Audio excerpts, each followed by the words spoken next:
घरात अचानक स्वामी समर्थांची मूर्ती फुटली आणि मनात एक प्रश्न, हे काही वाईट संकेत तर नाही ना? देव रागावले का? काही संकट येणार आहे का? आज आपण या विषयाचं खरं आध्यात्मिक सत्य जाणून घेणार आहोत. स्वामी म्हणजे भीती नाही, आधार आहेत. स्वामी समर्थ यांनी नेहमीच एक संदेश दिला आहे की भिवू नकोस, मी तुझ्या पाठीशी आहे. मग जे स्वामी आयुष्यभर भीती दूर करायला शिकवतात ते मूर्ती फुटली म्हणून आपल्यावर रागवतील का? तर नक्कीच नाही. आता मूर्ती फुटणे म्हणजे काय?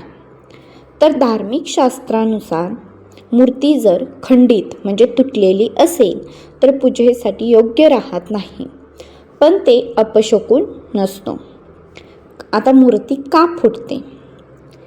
एकतर ती जुनी झालेली असते, दुसरी हातातून पडते, किंवा ती माती, प्लॅस्टर, संगमरवरी कमकुवत होते, किंवा तापमानामुळे तडे देखील जाऊ शकतात.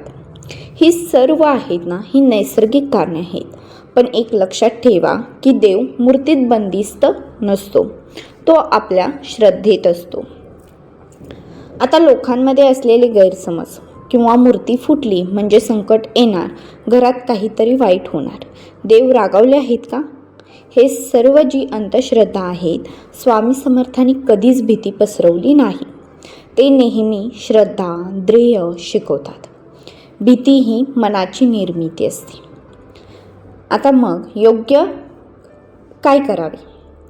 जर स्वामींची मूर्ती फुटली असेल तर पहिला म्हणजे घाबरू नका. दुसरा, मूर्ती स्वच्छ कापडात गुंढा.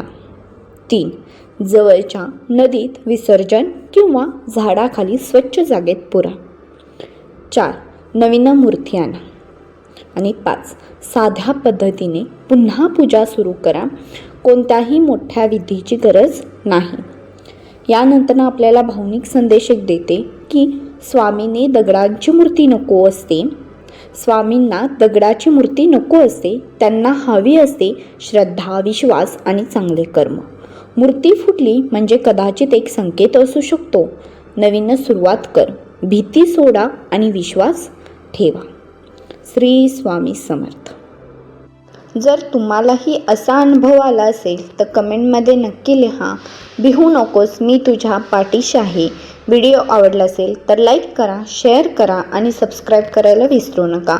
श्री स्वामी समर्थ.